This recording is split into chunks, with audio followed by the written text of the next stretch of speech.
Melissa, for all that you've done to lead and serve at this space. And congratulations on your new post at the U.S. Transportation Command. You know, it's wonderful to be here at Mildenhall. And for all the little kids here, I hope you enjoyed your movie, did you? Yeah? Okay. You know, we're so grateful to Disney and to Pixar who helped us find a way to celebrate you through this movie. And Joe and I are always excited to visit with our troops and their families. You know, you can sit down. I don't want you to stand through.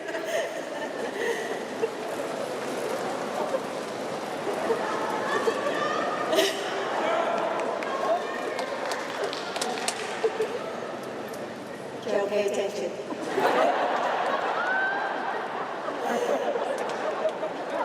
As the daughter of a Navy signalman in World War II and a mother of a major who was in the Delaware Army National Guard and served a year in Iraq, and now as your First Lady, I'm so proud to be here with all of you to begin our first overseas trip. From those of you who have served more than 20 years, to the youngest military kids that I see in the crowd, you are our ambassadors to the world. And thank you for representing us with dignity and pride. Our military families may not wear a uniform, but you are as crucial to our military as radar is to a fighter jet. In the United States, we have an all-volunteer force, and it continues only because generations of Americans see the honor, dignity, and patriotism of military service. When you serve, your families serve too. That's why supporting the physical, social, and emotional health of our military families is a national security imperative. And the leadership here at Mildenhall understands this too. In preparation for our visit, Colonel Pananon wrote this about you, and I quote, "You may be familiar with the term military dependence, but I will tell you over the past 15 months, it became abundantly clear just who exactly was depending on whom. Our military families, already versed in sacrifice, are the true unsung heroes." End quote.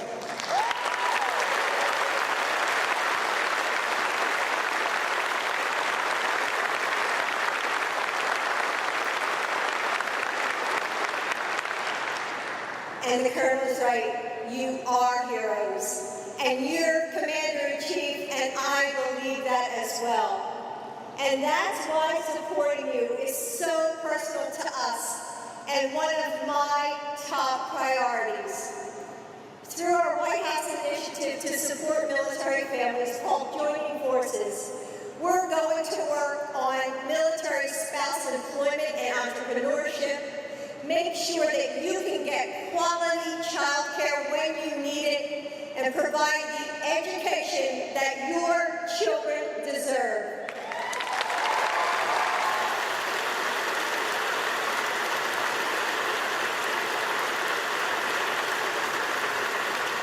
Finally, no one has more strength and grit and resilience than our military families. But you can't do this alone. We have to help you carry this weight by improving access to mental health resources, ensuring everyone can put food on the table, and supporting caregiving families and survivors. Joining Forces will expect every government agency to step up and be a part of this effort. We are going to make sure that the families of our service members and veterans, caregivers, and survivors have what they need to survive, to thrive. Our military is a community bound together by love. Love for our country, love for the men and women who serve beside you, your husbands and wives, your moms and dads, and love for the communities that you build together. And it's our obligation to match that devotion. May God bless all of you, our troops, and their families. And now, I'm excited to welcome our next speaker, someone who is so familiar with what it means to be a part of a military family, Sydney Glasscock.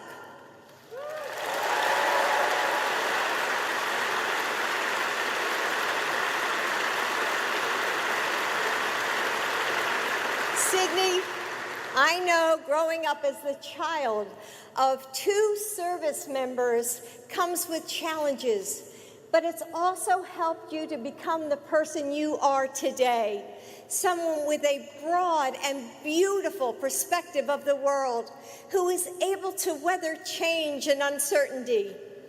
I hope that you know how special you are, and we are so grateful for your and your family's service. So, Sydney.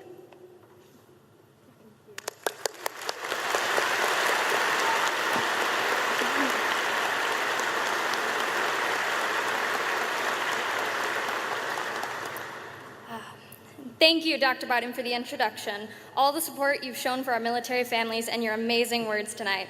Let's give her another round of applause.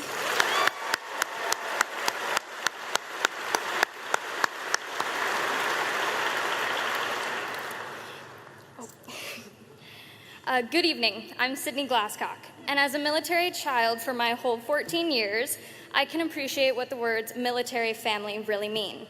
With both my parents actively serving in the military, my mom is a command chief, and my dad currently deployed, I understand that military family involves more than just my family unit, but rather everyone in this room. Even if those of us here tonight don't share the same last name or bloodline, we always step up for one another at any given time. That's what makes each of you so special. That's what defines us as a military family. And that's what makes me incredibly proud to share this community with our next guest. Ladies and gentlemen, let us welcome our Commander-in-Chief, the President of the United States, Joe Biden.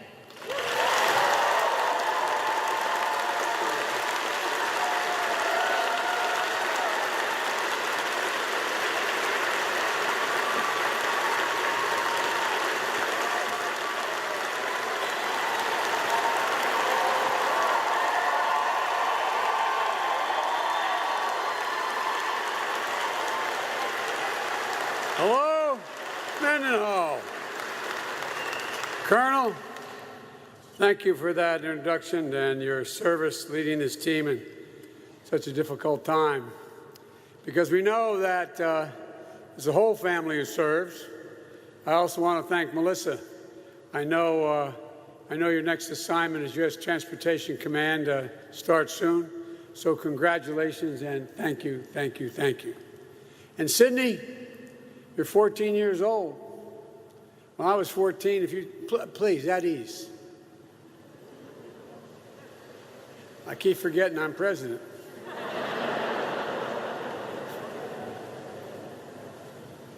When I was 14 years old, I would have been, I mean it sincerely, scared to death to stand up in front of a microphone with a large crowd or a small crowd. See, when I was a child, I used to stutter badly. For real. I had great difficulty speaking in front of other people. And so I expect that when you're president, you'll remember me.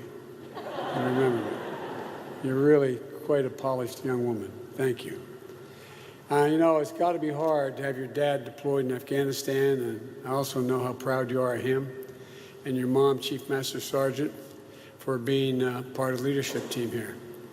Our son, Bo, served as a U.S. attorney for a while in Kosovo for a while. As a matter of fact, they erected a war monument to him. And then he went on, he joined the National Guard gave up his job as Attorney General of the state of Delaware so he could go with his unit to Iraq for a year. And when he got promoted to major, I said, Bo, you're now a field-grade officer. I was in and out of Iraq and Afghanistan about 28 times. And I said, you're now a field-grade officer. He said, Dad, I have no illusions. I know who runs the military, Chief Master Sergeants. So I just want you to know we know, okay? Thank you for your incredible dedication and service. And, I want to thank you all of you, all your families, for the sacrifices they've made. And congratulations to having just a wonderful child. There's an awful lot of history at this base, a proud history for the British people, the bravery and heroism of the Royal Air Force pilots fighting to defend their nation. I'm sure everyone here knows the history, but just 6 hours after Britain and France declared war on Germany in 1939, 3 Wellington bombers took off from Mildenhall and bombed Nazi battleships.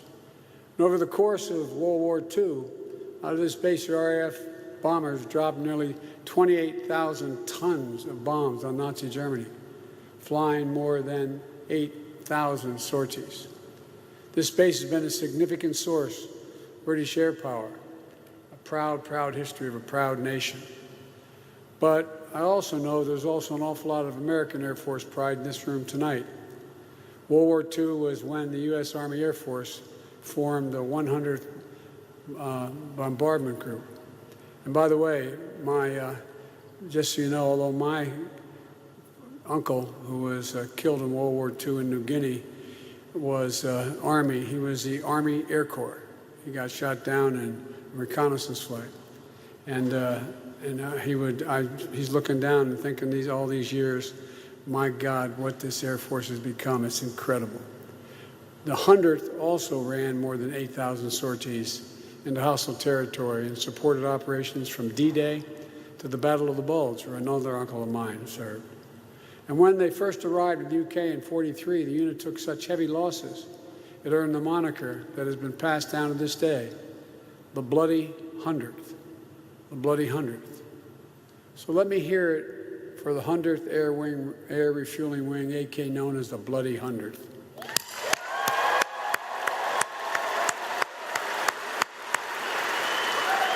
And what about 352nd Special Operations Wing? There's Team Reconnaissance, members of the Air Mobility Command. Do we have any folks here from the 48th Fighter Wing over RAF? By the way,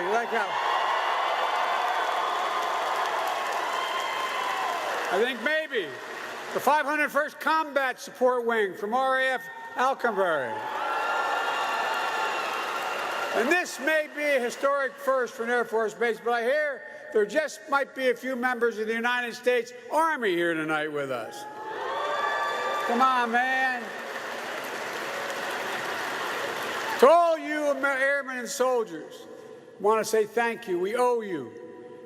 We're so damn proud of you. So proud. And I only wish my major was here to thank you as well. Thank you for everything you do, for everything that you are. There's nothing that Jill and I enjoy more than spending time with our troops and their families wherever we go in the world. I had the great honor of being in and out of Afghanistan and Iraq well over 27, 28 times.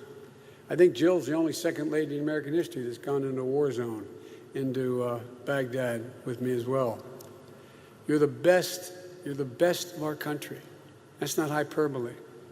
You're the ones who sign up and run toward danger when duty calls.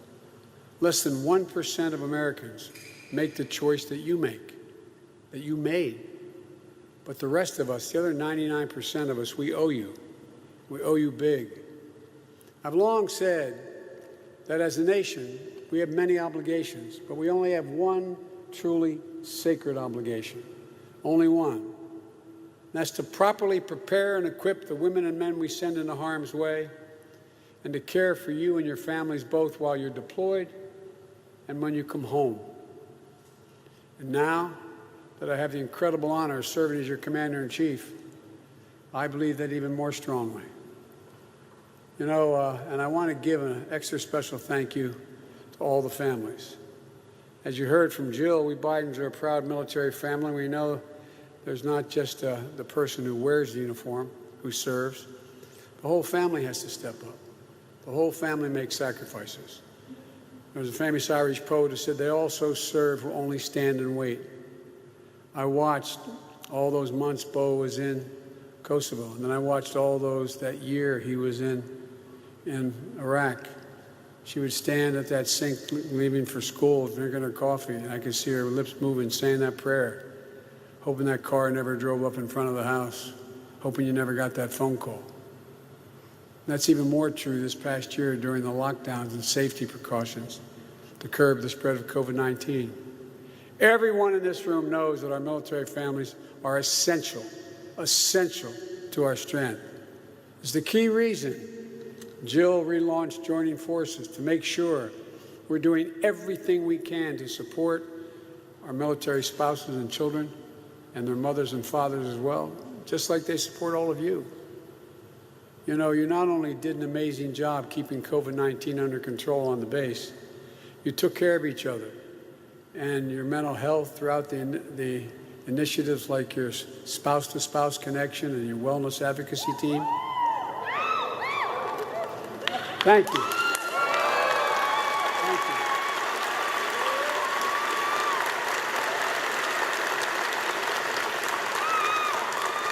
you. As you all know, this is a team sport.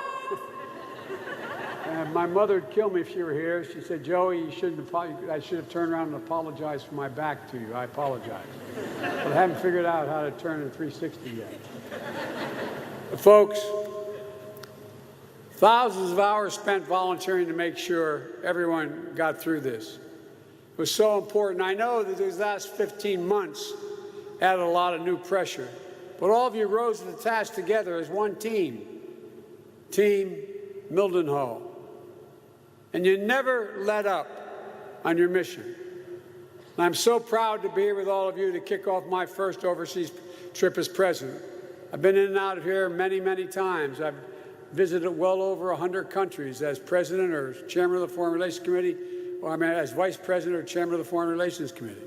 This is my first overseas trip as president of the United States. I'm heading to the G7, then to the NATO ministerial, and then to meet with Mr. Putin to let him know what I want him to know.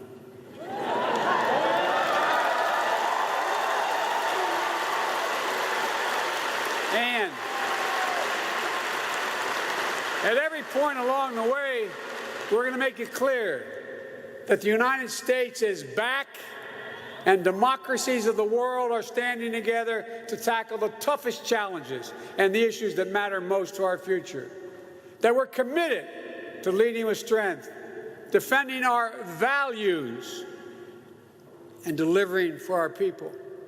America is better positioned to advance our national security and our economic prosperity when we bring together like-minded nations to stand with us.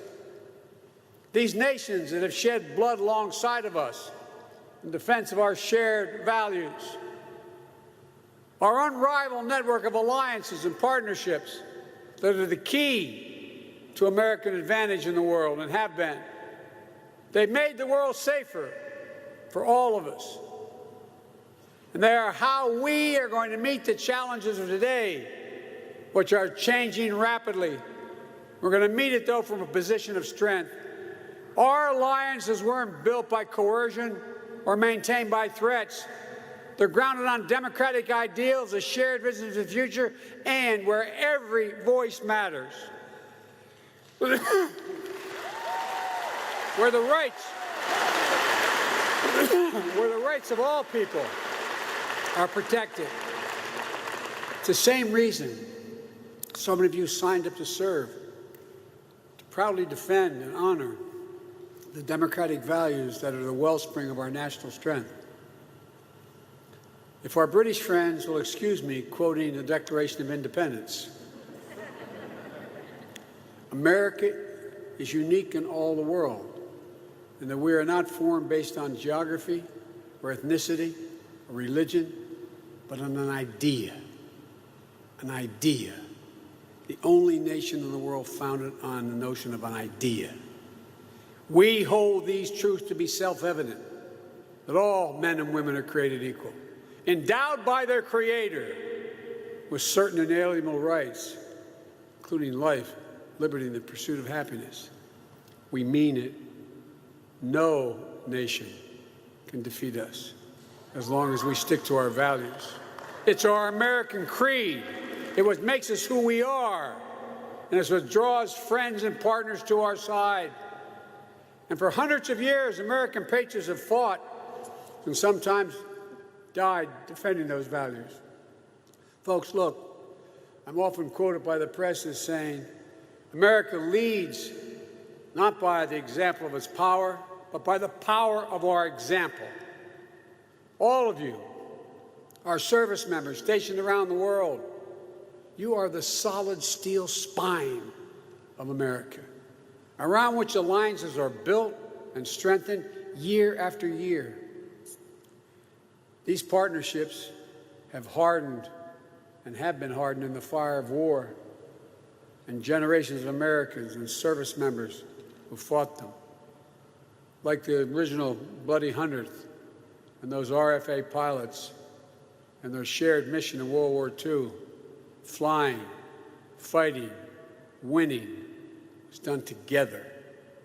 These bonds of history and shared sacrifice run deep and are strong, based on values, and they endure.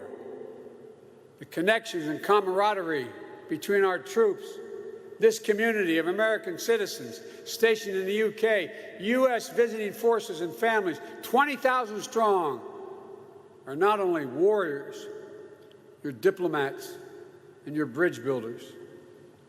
You are the essential part of what makes up this special relationship between Great Britain and the United States. Over the next few days, as I said, I'll be participating in meetings with many of our closest partners at the G70 in Cornwall, then on to Brussels, the NATO summit of the EU and the EU summit. This diplomacy is essential because no single nation acting alone can meet all the challenges we face today, because the world is changing. To quote another Irish poet, he said, "The world's changed utterly. A terrible beauty has been born. We're in a different place than we were 10 years ago. Better position, but a different place. We have to build the shared future we seek. Future where nations are free from coercion or dominance by more powerful states, where the global commons, the seas, the air, the space remain open and accessible for the benefit of all. To tackle this century's most pressing challenges, we have to do it together. We have to end COVID-19 not just at home, which we're doing, but everywhere.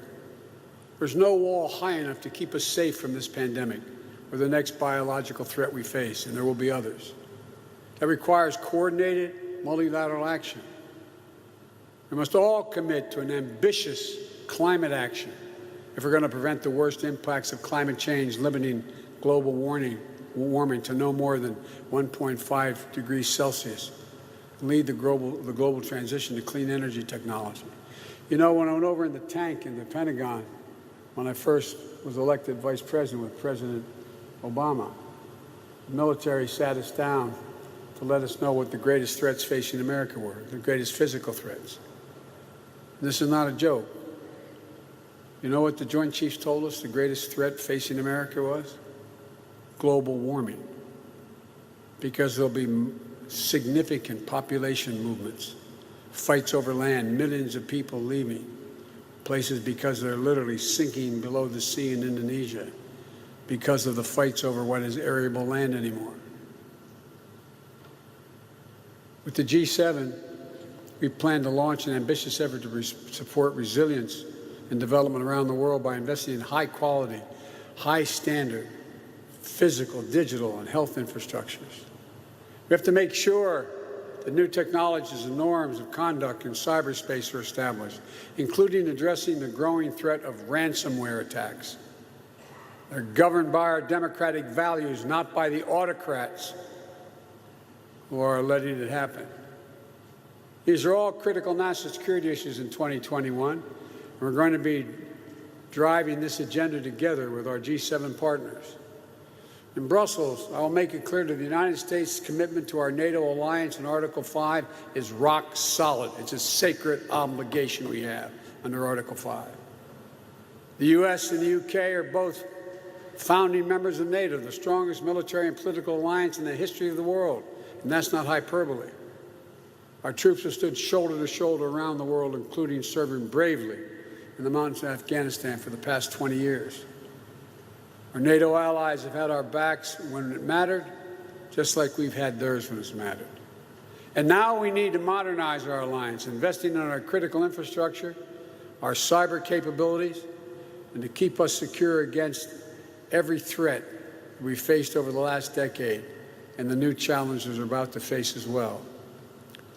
With the European Union leaders, I'll discuss how the United States can work with Europe to address a full range of issues that require the full strength of our transatlantic partnership, including working together to shape the new rules for the 21st century economies. And only after these meetings with our closest democratic partners to develop a common agenda and renewed purpose, I'll travel to Geneva to sit down with the man I've spent time with before, President Vladimir Putin. We're not seeking conflict with Russia. We want a stable, predictable relationship. Our two nations share incredible responsibilities, and among them, ensuring strategic stability and upholding arms control agreements. I take that responsibility seriously. But I've been clear. The United States will respond in a robust and meaningful way when the Russian government engages in harmful activities. We've already demonstrated that. I'm going to communicate that there are consequences for violating the sovereignty of democracies in the United States and Europe and elsewhere. I'm going to be clear that the transatlantic alliance will remain vital, a vital source of strength for the UK, Europe, and the United States. I'm going to make sure there's no doubt as whether the United States will rise in defense of our most deeply held values and our fundamental interests. Here's why this all matters so much right now. I believe we're at an inflection point in world history, the moment where it falls to us to prove that democracies will not just endure, but they will excel as we rise to seize the enormous opportunities of a new age. We have to discredit those who believe that the age of democracy is over, as some of our fellow nations believe. We have to expose as false the narrative that decrees of dictators can match the speed and scale of the 21st challenges. You know, and I know, they're wrong. But it doesn't mean we don't have to work harder than ever to prove that democracy can still deliver for our people. For the many who think things are changing so rapidly, democracies cannot get together and form a consensus to respond like autocrats can. But you know better than anyone that democracy doesn't happen by accident. We have to defend it. We have to strengthen it, renew it. And I know that the American people are up to this job. I know because I look around this hangar. What I see is I see America. I see America, people of different backgrounds coming together in a shared mission. Our democracy has never been perfect, never been perfect. But Americans of all races, religions, sexual orientation, immigrants, Native Americans, all have spilled their blood to defend the values that we talk about. Generation after generation of American heroes have signed up to be part of the fight because they understand the truth that lives in every American heart, that liberation, opportunity, justice is far more likely to come to pass in a democracy than in the emerging autocracies in the world. I promise you, that's what this is going to be all about for your generation and those of your children.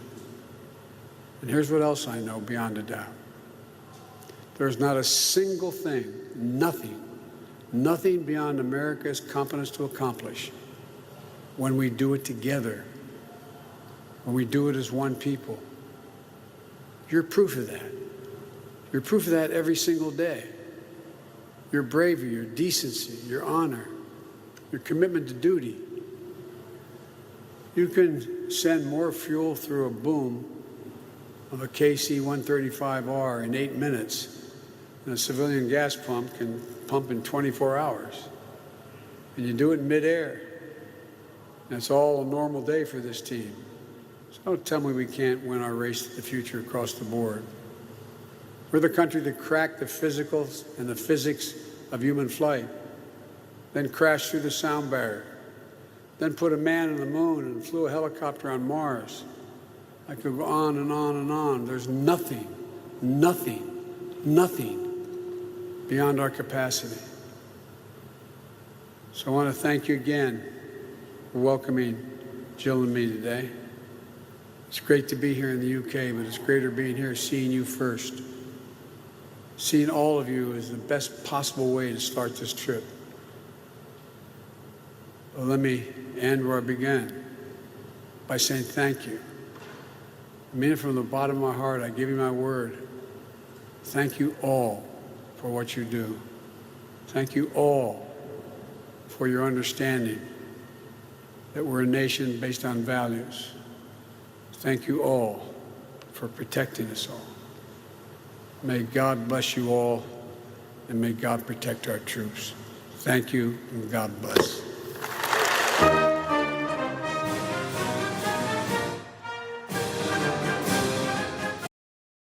Hey, I'm Rob Finnerty. Thanks for watching. If you enjoyed this video, please join the conversation in the comments below. Don't forget to subscribe, too.